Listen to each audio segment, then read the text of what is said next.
조금 딱딱한 논리적인 내용을 거론함을 통해서 말씀의 내용을 상고해 보고자 합니다.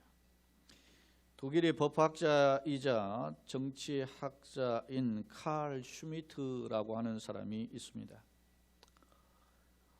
현대인들은 이 칼 슈미트를 가리켜서 나치에게 중요한 이론을 제공한 자라 평가하면서 그를 소위 나치 법학자라고 분류합니다.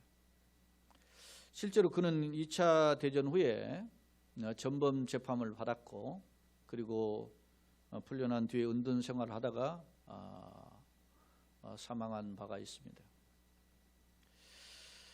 학자들이 칼 슈미트를 나치 법학자로 분류하는 이유가 그럼 뭘까? 제가 한번 살펴보았더니요, 일반적으로 사람들은 정치란 생각이 다른 사람들이 서로 대화를 통해서 혹은 토론이나 타협을 도출해서 문제를 해결하는 것을 정치라 그렇게 이야기하는데, 이 칼 슈미트는 그러한 정치는 환상에 불과하다 이렇게 정의하면서 정치의 본질은 적과 나를 구별하는 것이다 그렇게 정의했어요. 그러면서 정치적 목적을 달성하기 위해서는 상대방, 즉 다시 말하면 적이죠, 적을 섬멸해야 한다 그렇게 섬뜩한 주장을 했습니다. 그래서 칼 슈미트는 정치란 무엇인가 하면 나의 생각과 나의 의지를 상대방에게 강요하는 것이 정치다, 상대방의 생각을 바꾸는 것이 정치다 이렇게 이야기했어요. 그래서 자신의 주장을 관철시키기 위해서는 대화나 토론이나 타협 이런 것들 필요하지 않고 세뇌와 선동 이런 것들을 통해서 다수의 힘으로 밀어붙이는 것이 정치라고 봤어요. 이게 소위 파시즘입니다.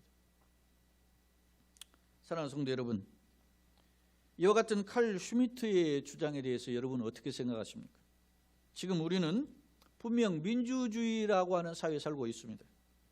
그럼에도 불구하고 우리 사회를 들여다보면, 정치나 사회적 흐름을 보면 대화나 타협이 많이 실종되어 있고 다수의 힘으로 밀어붙이거나 소위 여론몰이를 통해서 소수나 상대방의 의견을 묵살하는 그런 일들이 발생하고 있습니다.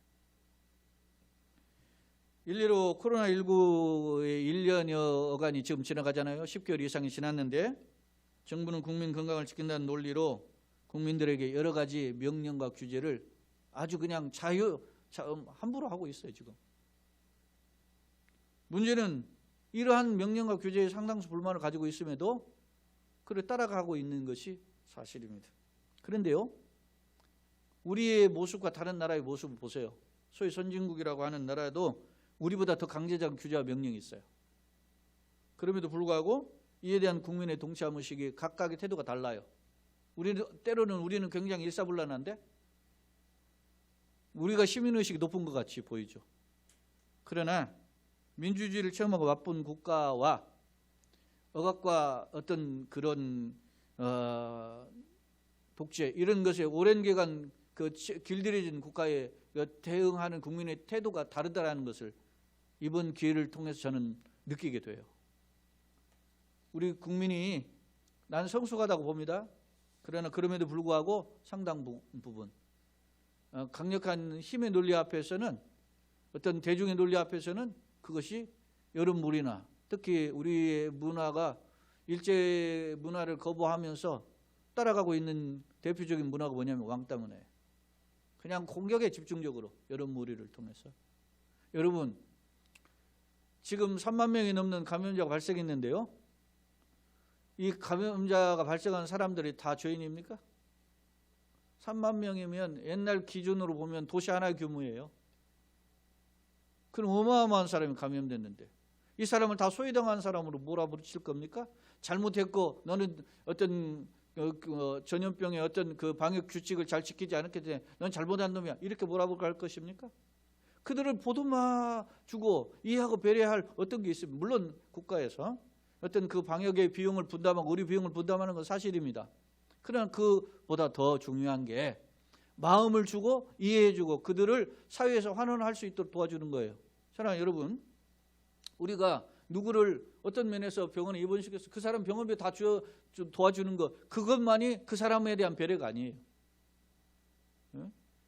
그를 향해서 마음을 이해해주고 하는 것이 얼마나 중요한지 몰라요.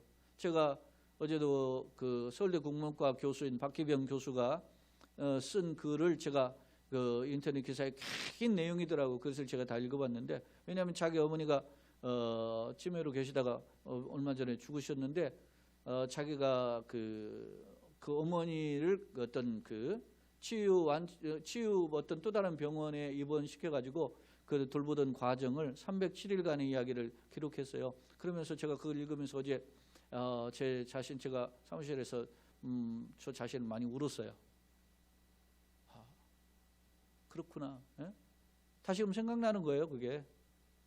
근데 그게 무슨 말이 찔림이 있냐면, 똑같은 서빙인데도 마음이 담긴 서빙과 그렇지 못한 서빙을 이 환자가 잘 알아듣는다는 거예요.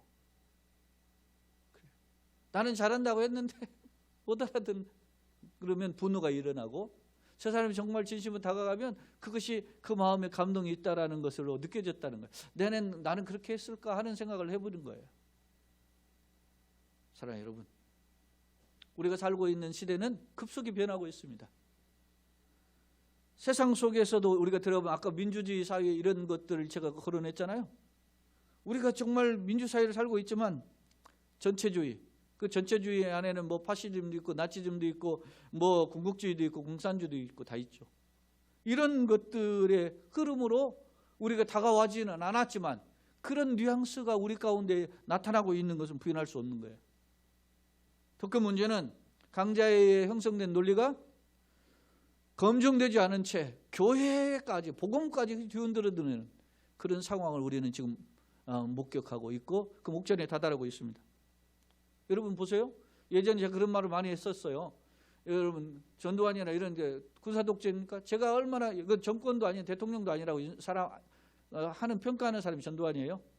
전두환 때에도 명동산 데모하다 명동상내에 들어가면은 거기에 경찰이 들어가질 않았어요. 네? 근데 지금은 경찰이나 공무원이 뭐 교회에 쑥쑥 들어와. 바이러스 하나 때문에.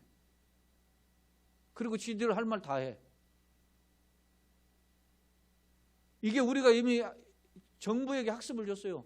이거는 이러면 안 되는 말을 정부가 어떤 도지사가 하고 시장이 딱 이렇게 내뱉어요. 그러면 교회가 하다가 이렇게 훅 들어온 거야. 방비를 못 하고 있어요. 저는 그러기 전에 교회가 우리가 스탠스를 가지고 취하는 거예요. 내가 먼저 방비하자. 내가 먼저 방비. 말 꺼내지 못하도록. 그래서 더 조심하고 절제하는 것이 필요하다고 보는 거예요. 사랑하는 성도 여러분, 이런 세상 논리, 사회적인 논리, 경제 논리 이런 것들을 통해서 진리가 왜곡되고 신앙이 위협받고 있는 시대에 우리는 과연 어떤 대처 방법이 필요한가? 오늘 에베소서 4장 13절 14절의 말씀은 거센 세파의 도전 속에서 성도가 어떤 영적 자세를 취해야 되는가? 여러분, 지금 바울 사도가 편지를 쓰고 있을 때 바울은 감옥에 있었고 그 에베소 교회는 당대 소아시아의 최고의 도시였단 말이에요. 그런 상황 속에서 우리는 어떤 자세를 취해야 되는가에 대한 편지를 하고 있어요. 그래서 오늘 제목을 저는 왜 우리가 예수님의 분량에 이르려 할까 하는 제목으로 정해봤는데요. 오늘 우리가 성숙한 크리스찬이 되는 것, 예수님의 장사형 분량에 이른다는 건 성숙한 크리스찬이거든요. 그럼 왜 성숙한 크리스찬이 되어야 하는 이유를 오늘 13, 14절의 말씀에서 바울 사도가 제시하고 있다는 사실입니다. 오늘 먼저 에베소 4장 13절을 보면 바울 사도는 우리가 다 하나님의 아들을 믿는 것과 아는 일에 하나가 되어 온전한 사람을 이루어 그리스도의 장성한 분량이 충만한 데까지 이르리니라고 역설합니다. 본문에서의 하나님의 아들은 예수님이죠. 그 독생자라 말입니다. 여러분, 예수님을 독생자라고 고백하는 것은 신앙 고백이에요. 주는 그리스도 살아계신 하나님의 아들입니다. 이건 엄청난 신앙 고백입니다. 그렇다면 그 예수님을 그걸 신앙 고백하는 자가 여기 보면 하나님의 아들을 믿는 것과 아는 것에 장성해야 된다는 거예요. 두 가지 방향성이네요. 그것은 우리의 어떤 면에서 보면 지적이고 어떤 감정적인 의지적인 걸 통해서 인격적으로 체험된 깨달음이죠. 그 깨달음과 그것이 장성해져 점점. 그것이 내가 이것이 믿다가도 흔들릴 때가 있어요. 여러분 신앙생활 하다가 보면 스스로 아실 겁니다. 내가 주는 그리스도 살아계신 하나님의 아들이라는 믿음의 고백이 어떤 때는 막 강하고 하다가 그 흔들리지 않게 있다가 어떤 때는 정말 그럴까 하는 생각이 들 때가 있지 않습니까? 그럴 때 흔들리지 않고 계속 일관할 수 있는 그런 마음이 있다는 건 매우 중요한 거예요. 그런 자의 자리까지 이르기를 원한다. 이렇게 이야기하고 있는 거예요. 그리스도의 온전한 사람이라는 것은 성인의 모습이죠. 흔들리지 않는 성인의 모습. 그런데 우리가 신앙도 신앙의 성인으로서 장성한 데에 이르기를 원한다. 그렇게 바울 사도는 지금 원하고 있는 거예요. 권면하고 교훈하고 있는 것입니다. 사랑하는 여러분, 어린아이를 벗고 성숙한 성인이 되었다라는 것은 축하할 일이 아닙니까? 그래서 우리는 세상에서도 성인식도 하지 않습니까? 그런데요, 신앙이 오랜 시간을 가도 문제는 세상은 나이가 들면 어떤 기간이 지나면 성인식도 하고 그렇게 하겠는데 나이가 들어도 철들지 않는 사람들이 있단 말입니다.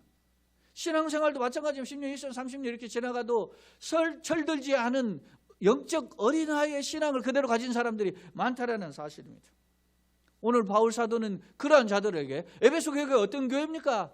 바울 사도가 이 1차, 2차, 전도 3차의 사역 속에서 가장 많이 심혈을 기울인 곳이 에베소예요.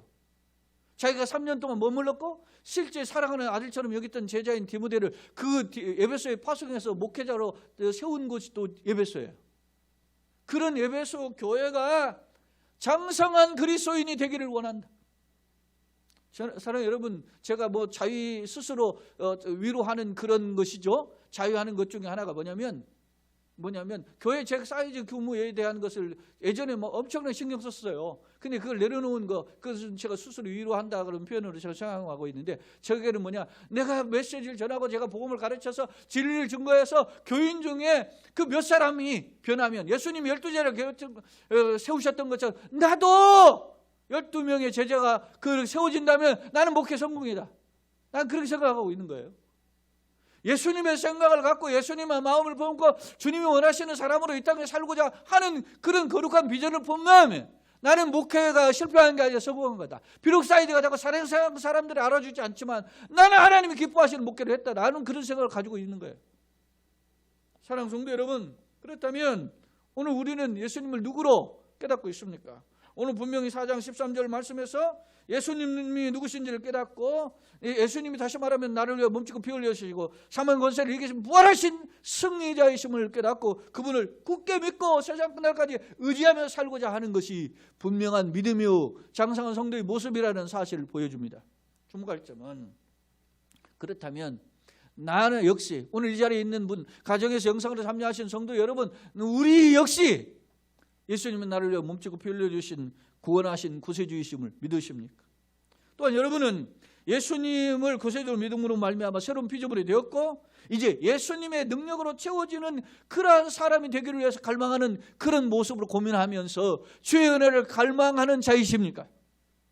바라기는 우리 모두가 예수를 구세주로 영접했으면 물론이거니와 이제 새로운 피조물이 되었으면 물론이거니와 더 나아가서 주의 은혜로 채워지는 장성한 성숙한 그리스도인으로 살아가기를 예수 그리스도 이름으로 축원합니다.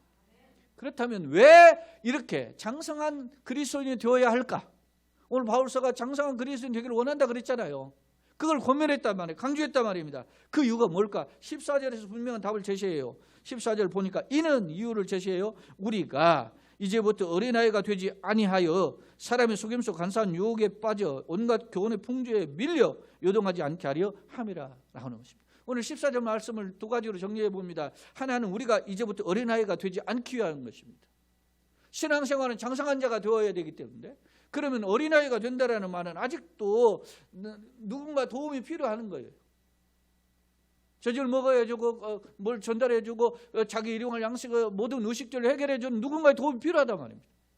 신앙생활도 아직도 서지 못하고 여전히 도움이 필요한 상태에 있는 사람이라면 그것은 아직도 10년, 20년, 30년 지나서도 그런 어린아이에 불과하다.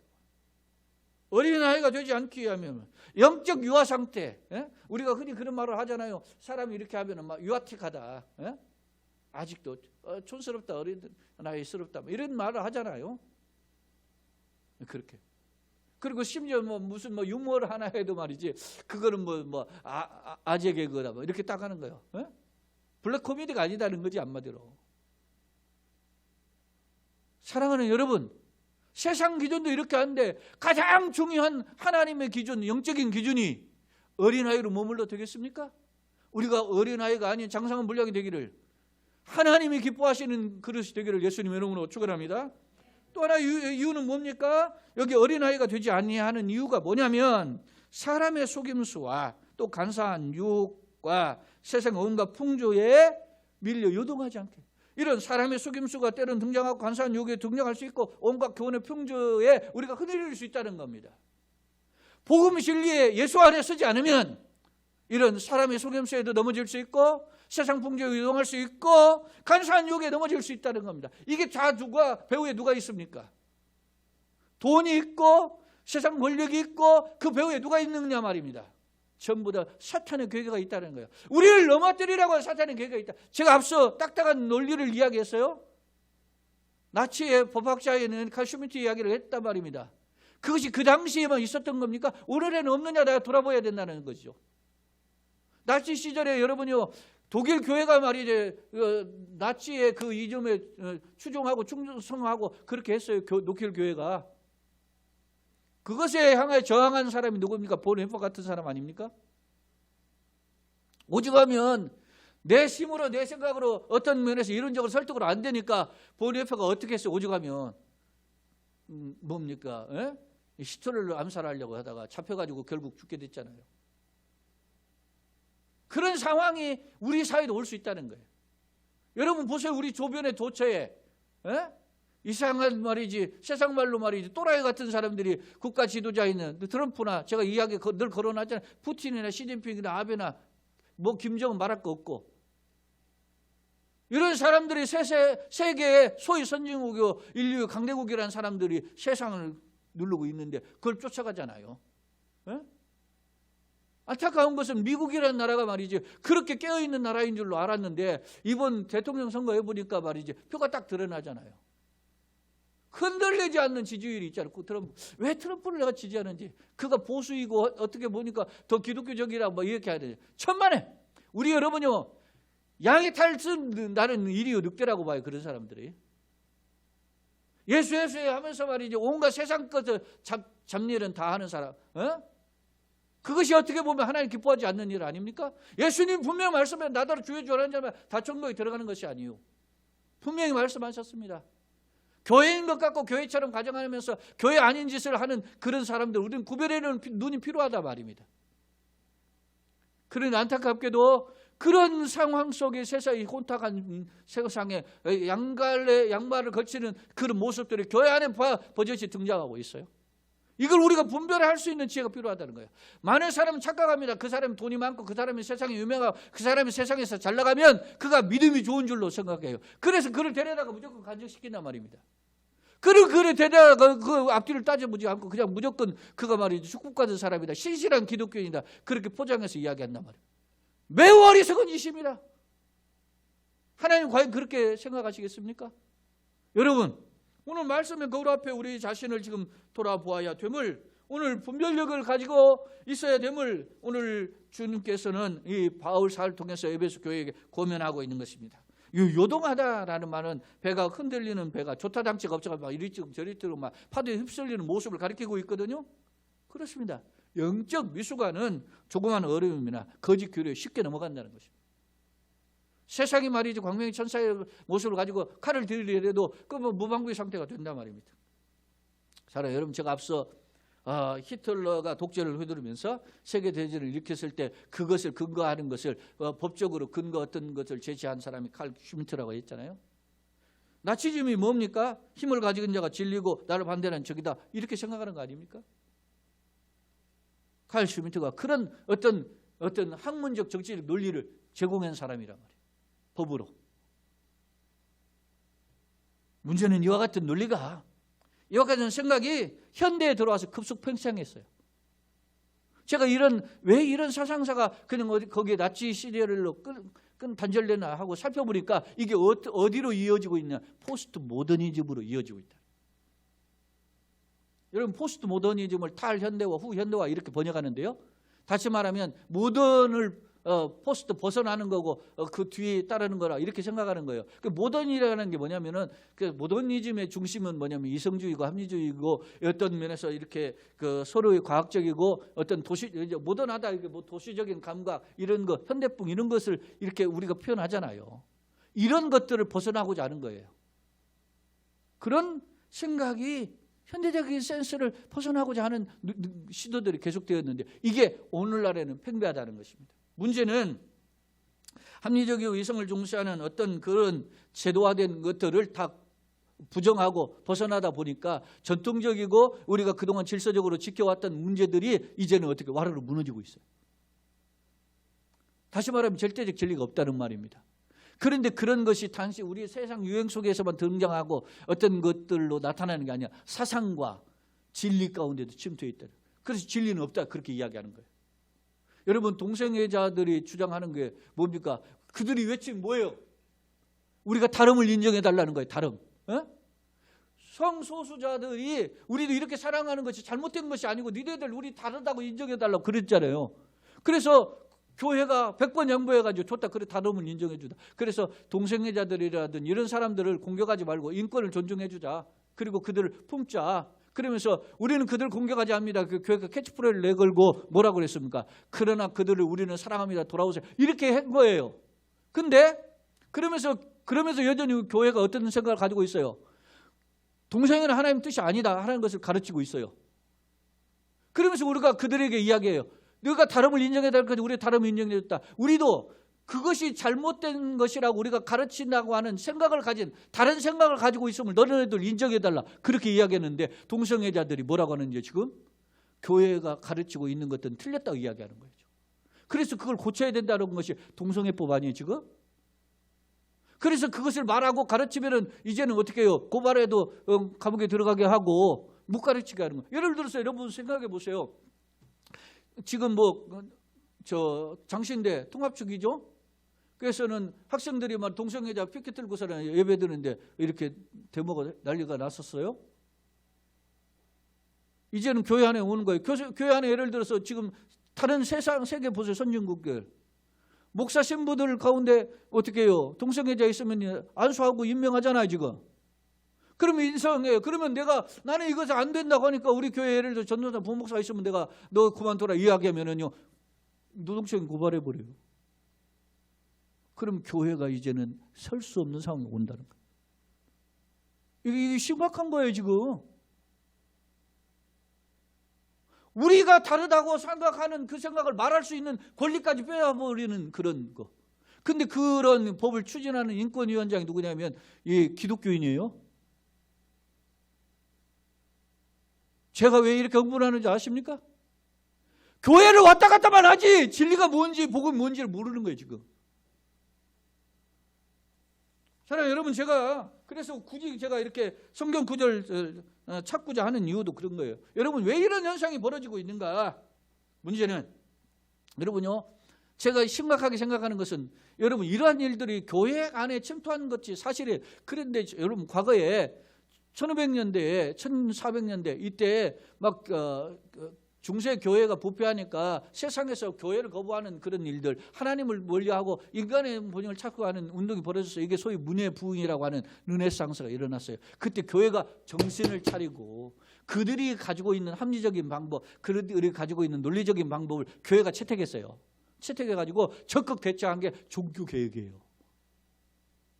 교회가 살려면 이런 세상에 어떤 눈을 크게 뜨고 교회가 지혜롭게 대처하는 방법이 필요한데, 그렇다면 오늘날 지금 이렇게 포스트 모더니즘이 난무하고 이런 교회 안에 진리를 부정하고 하는 왜곡되는 상황이 침투될 때 교회는 어떤 생각을 가지고 나가야 되느냐?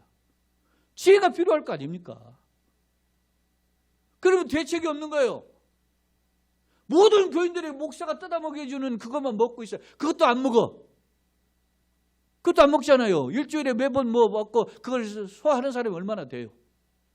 어쩌다 한 번, 한 달에 한 번. 영상 예배 돼가지고 오예배 제가 해서 영상으로 드리니까 오예배가 우리 보통 말이지 15명, 20명 이렇게 드렸던 오예배 상황인데 오예배를 드려도 요즘 보니까 10여 명도 안 들어와요. 5, 6명도 안 들어와. 이거 여러분 정신 차려야 되는 거 아닙니까?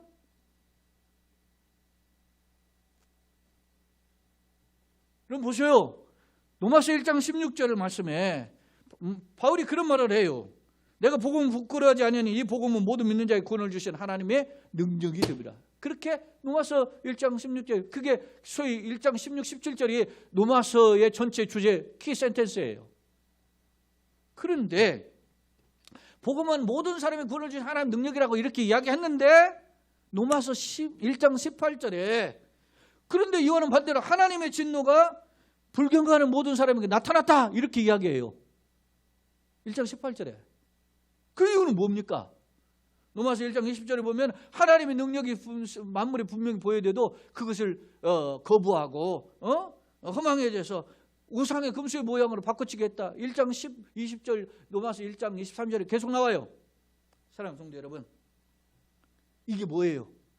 진리를 비진리로 바꿔치기 하는 생각이 오늘날 포스트 모더니즘만 나타난 게 아니라 2000여 년에 있었다는 말입니다. 그럼 보세요. 바울이 있기 전에 1450년 전에서 율법을 하나님께로 받았던 모세 시대에 어땠는가? 한번 보세요. 레위기 18장 22절. 자, 레위기 18장 22절을 보니까 한번 보세요. 너는 성경 한번 띄워주세요. 여자와 동침함 같이 남자와 동침하지 말라. 이는 뭐요? 가증한 일이라. 그랬어요. 레위기 20장 13절. 누구든지 여인과 동침하듯 남자와 동침한 둘 다 뭐요? 가증한 일이다. 제가 성경 띄우지 않겠지만 신명기 23장 17, 18절, 열왕기상 14장 24절을 보면은 이런 이제 남색하는 자는 죽이라 그랬어요. 그렇다고 여러분 동네자를 우리가 죽이자 그런 말은 아니에요.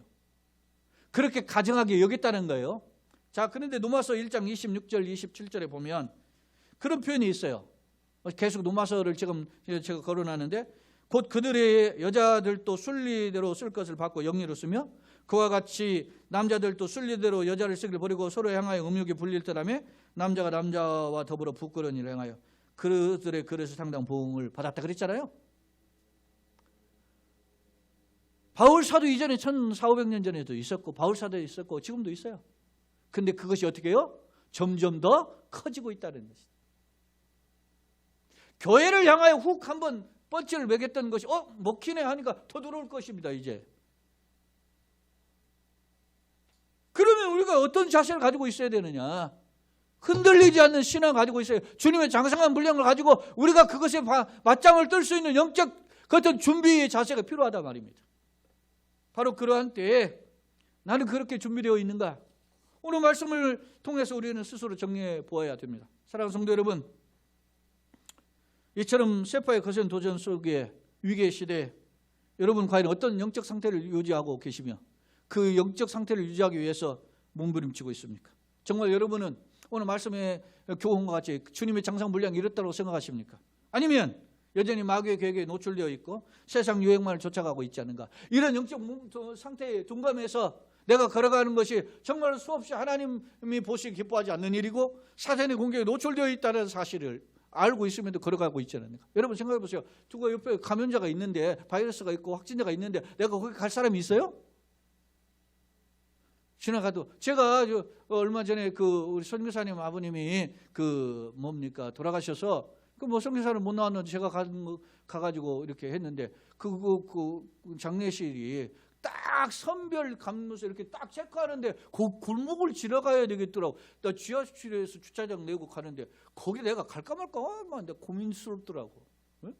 지나가야 되는데 그 불편한 거잖아요. 그게 마음적으로 고민스러워하는 거예요. 이렇게 보이지 않는 바이러스 내가 거기 지나간다고 걸리겠어요, 사실? 그런데도 부담이 되는 거야, 그게. 한 2, 3m 떨어져서 가는데 뭐가 걸리겠어, 그게. 사실은 여러분이요, 이렇게 확진자가 있어도 뭐 야외에서만 1m 정도 떨어져서 거의 대화하거나 아니면 실내에서도 좀 대각선이 이렇게 좀 떨어져 거리를 두고 이렇게 마스크 쓰고 대하면 걸릴 리가 없어요. 근데 이게 그렇게 되지 않더라고 내가 보니까. 예? 내가 예를 들어서 내가 친구 목사님 교회 가가지고 이게 뭐 영상 장비하면서 체크하는데 말이지 막 이렇게 고개 숙이고 이랬다 하면 땀도 나고 손도 가쁘고 확 내리게 되더라고. 그리고 에라 모르겠다 너 걸렸냐 안 걸렸냐 하고서 이야기하더라고. 그렇게 하는 거예요. 그러다 걸리는 거예요. 이게 세상 사례예요. 근데 여러분요, 세상에 이런 작은 바이러스도 이렇게 신경 쓰다가 하는데 우리에게 주는 생명을 위협하는 이 도전들이 우리의 목전에 와 있는데 우리는 과연 어떤 자세를 취할 것인가? 사랑하는 성도 여러분, 주님이 우리를 불쌍히 여기시되 더 강력하게 비상하게 지키시고 간섭하시기를 예수님의 이름으로 축원합니다. 여러분, 제가 드리는 매일매일의 어떤 그 새벽 기도에서의 메시지 강단에서 올라오기 전에 매번 메시지 올라. 제가 그리고 또 여러분요 그 일주일에 한 번씩 보내는 그 메시지에 제일 많이 사용하는 단어가 뭐요? 주님 비상한 돌보심과 주님의 불쌍히 여기심 있기를. 주님이 우리를 그렇게 돌봐주지 않으면 한 치 앞으로 걸어갈 수 없어요. 주님이 도우심에 붙들리는 교회의 가정 성도 되기를 예수님의 이름으로 축원합니다. 이 땅에 한국 교회가 되고 이 땅에 한국 사회가 되기를 예수님의 이름으로 축원합니다. 이런 도전들이 있을 때 우리가 바로 서서 주님 앞에서 오직 예수로 다시 한번 신기 1전에서 걸어가심으로 그 예수님이 우리에게 은혜로 부으셔서 이끌어 가시는 그런 능력을 체험하고 그 가운데 승리하는 우리 교회 성도 가정 되시기를 예수님의 이름으로 축원합니다. 아멘.